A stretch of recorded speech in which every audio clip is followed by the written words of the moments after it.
영상 하단의 댓글을 클릭하고 링크를 눌러 무료 종목을 신청하세요. VIP와 똑같은 종목으로 제공됩니다. 안녕하세요. 반갑습니다. 허브인제TV 한상욱입니다. 에코프로 같이 한번 보도록 하겠습니다. 고생들 많으셨습니다. 주주분들. 오늘 코스피 시장이 마이너스 1.5%, 코스닥 시장이 마이너스 3%까지 빠지는 그런 강한 하락장이 이어졌습니다. 어떤 이슈가 있었는지, 왜 시장이 빠졌는지, 어떤 섹터가 시장을 주도해서 빠졌는지, 이런 부분 좀 같이 한번 먼저 보도록 할게요. 물론 여러분들 2차전지 관련 기업군들을 모니터링을 하셨을 것이고 에코프로를 들고 있으시기 때문에 오늘 시장을 주도해서 뺀 섹터는 2차전지였습니다. 그리고 그 이유에 대해서 설명을 드리자면 미국 시장에서 파나소닉 그리고 온세미컨덕터 여파로 인해 가지고 이 전기차 업황에 대한 우려감이 사실 부각을 좀 받아줬습니다. 테슬라를 기반으로 리튬 관련주들까지 강하게 하락을 했고 중국 시장에서는 비아디와 니오까지 포함을 해가지고 좋지 않은 모습을 보여줬습니다. 그러다 보니 대한민국 증시 또한 마찬가지로 2차전지 관련 기업군들이 드라마틱한 이런 움직임을 보여주지는 못했고요. 그대로 가치 조정을 보여주는 모습이었습니다. 근데 그 하락폭이 좀 과하다 보니까 그냥 냉정하게 봤었을 때 진짜 이 정도까지 빼야 되나 라고 싶을 정도로 강한 하락을 보여줬다 정도까지 이해를 해주시면 될 것 같아요. 그리고 이제 2차전지 관련 기업군들 들고 계신 분들이 제일 주목을 해야 되는 부분이 결국 이제 공매도에 관련된 부분이죠. 공매도 관련돼 가지고 이제 불법 공매도 명확하게 금지시키겠다. 한동안 이거 체제 전환이 될 때까지 공매도를 완전히 금지하겠다 등등 해서 여러 가지 키워드가 지금 논의가 이루어지고 있습니다. 이런 부분도 어떻게 바뀔지에 대해서 좀 지켜봐야 되나. 사실 하락장마다 나와주는 이슈이기 때문에 큰 신뢰는 하지는 않습니다만 이번 기회에 좀 바뀌면 그래도 2차전지 관련 섹터엔 도움은 되겠죠? 네, 여러분들이 꼭 명심하셔야 되는 게, 이 공매도의 제도가 개선이 된다라고 해서 절대로, 2차전지 관련 섹터가 다시 한번 더 주도 섹터로 올라가는 경우는 나오기가 힘들어요. 그리고 그 원리와 구도에 대해서 설명을 드릴게요. 제가 여러분, 부정적인 사람이어서 부정적인 브리핑을 드리는 게 아니라 최대한 있는 그대로의 사실을 전달드리기 위해 노력을 하는 겁니다. 왜냐하면 누군가는 팩트 전달이 되어야지 역사적 고점일 수 있을 만한 이 가격대를 기다리시는 분들이 없으실 거예요. 영상 하단의 댓글을 클릭하고 링크를 눌러 무료 종목을 신청하세요. VIP와 똑같은 종목으로 제공됩니다. 아니에요. 그러니까 최소한의 이런 건 필요하다고 생각합니다. 기본 베이스가 뭐냐면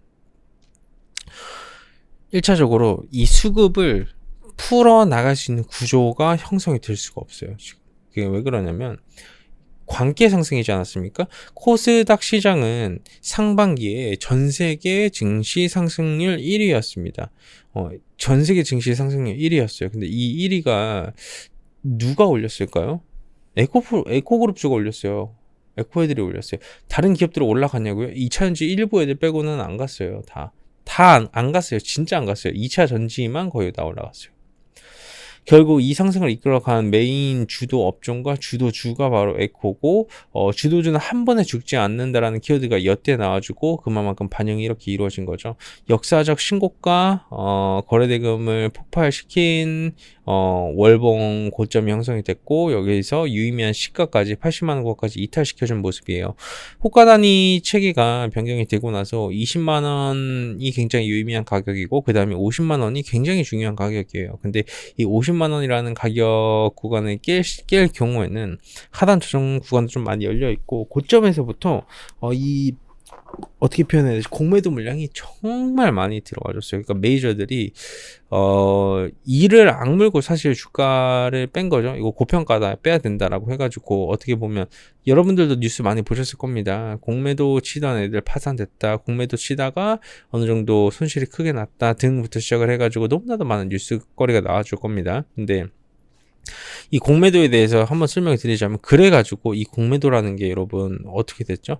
걔네들이 지금 다 파산이 됐나요? 아니면 계속 공매도를 친 상황에서 가지고 있나요? 이 시장 조성자들 그리고 메이저들은 공매도 상한에 대한 그 일정이 정해져 있지가 않아요. 실제로도 10년 이후에 상한한 경우도 있어요. 이거 전산으로 나왔는데 10년 후에 상한할 때 과연 알고나 있었을란지 모르겠습니다. 이건 수기로 하는데, 그쵸? 예. 이 구조 자체가 손실이 아무리 커도 존버가 가능하다라는 거예요, 이게. 손실이 아무리 커도 존버가 가능하니 당연히 이들 입장에서는 고점에서 계속해서 하방으로 배팅을 했을 것이고, 내려와주는 구간에서 지수도 폭락을 하니 자연스럽게 쇼커버링을 하잖아요. 그죠? 쇼커버링의 제일 중요한 점이 뭔지에 대해서 제가 설명해 드릴게요. 쇼커버링을 할 때는 숏 스퀴즈가 일어나는 게 최선이에요. 숏 스퀴즈라는 것은 개인도 사고 공매도를 쳤지만 물량이 나오지가 않고 개인들은 계속 사서 주가는 올라가서 반강제적으로 쇼커버링을 해야 되는 상황이 발생될 때 주가는 폭등합니다. 그걸 보고 숏 스퀴즈가 일어난다라고 표현을 해요. 근데 에코프로 같은 경우는 숏 스퀴즈가 일어나지는 않았죠. 그러니까 의도적으로 주가는 끌어올려 줬었으나 고점에서 공매도를 친 게 더 많다라는 거예요. 그 물량 자체가 거래량이 더 많으니까 더 많은 물량을 공매도를 칠 수 있는 거잖아요. 근데 그러면서 주가가 빠지다 보니 투심이 죽어가지고 주가가 못 올라가는 거예요. 지수는 빠지고 투심도 죽고 돈은 안 들어오고. 근데 거기에다가 물량까지 나와주다 보니까 그 나와주는 물량으로 쇼커버링을 해버리는 거예요. 근데 여기 쇼커버링을 하면 주가는 어떻게 되죠? 공매도로 쳤었던 물량은 주가가 계속 떨어지는데 수익 실현이 되는 거예요, 여기에서. 그러니까 추후에 이 쇼커버링으로 인해서 반등은 나와줄지언정 이걸로 뭔가 드라마틱한 이 상승의 반전을 보여주기는 어려움이 있다라는 거죠. 이 구조적으로 그러면 쇼커버링을 해가지고 지수도 반등 나와주고 그럴 때 반등을 보여줬어요. 한 80, 100만 원까지 반등이 나와줬네. 그럼 여기에서 과연 공매도를 안 칠까? 라는 부분에 대해서 우리가 생각을 해봐야 돼요. 반등이 나와줬네. 여기 다시 공매도 쳐. 다시 하방으로 배팅해. 지수도 막 빠져. 그럼 하단에서 또 쇼커버링 해요. 그리고 또 쇼커버링을 하다가 어느 정도 이제 투심도 살아나고 시간도 반등 나와주네. 그럼 반등 이렇게 보여줘요. 쇼커버링 보여줘. 또 그러면 한 60만원 70만원에서 또 공매도 엄청 쳐요. 그 다음에 또 주가 빠져 50만원 깨지고 40만원에 이런 계단식 하락의 구조가 형성이 되어버린 거예요. 지금 이체전지 기업군들의 대부분의 대형주들에서 이와 같은 현상이 지금 발생이 되고 있어요. 이게 하나의 시장 조성자들의 큰 그림일 수도 있고, 이들이 빌드업을 하고 있는 게 어떤 거일지에 대해서 우리는 알 수는 없어요. 왜냐하면 우리는 개인 투자자이기 때문에. 하지만 이 주도주의 고점을 찍고 내려올 때 대부분 다 이렇게 움직임을 보여줬어요. 대부분. 그리고 상승의 사이클이 사실 에코프로 같은 경우는 2023년도 1월부터 시작을 해가지고 거의 이때까지 반등폭을 보여줬기 때문에 이게 그런 상황이라고 보시면 될 것 같아요. 그렇기 때문에 뭔가 기적적인 뭔가의 방향성을 바꿔줄 수 있을 만한 키워드가 나와주기는 아직까지 좀 어려운 상황에 있는 게 맞고요. 이게 호재에는 반응을 안 해주잖아요. 호재에는 반응을 안 해주고 악재에만 반응을 해줘요. 배터리 기업분들의 제일 큰 악재가 뭐예요? 배터리를 만들 물량이 줄어드는 게 제일 큰 문제예요.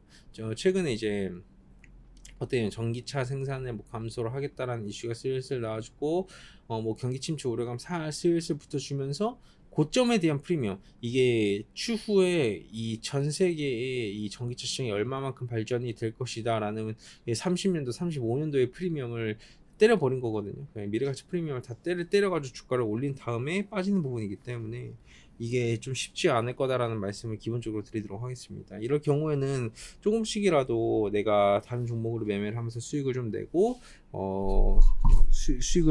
수익을 낸 다음에 분할 매도로 비중을 좀 줄이시는 게 좀 합리적인 판단이지 않을까 싶습니다.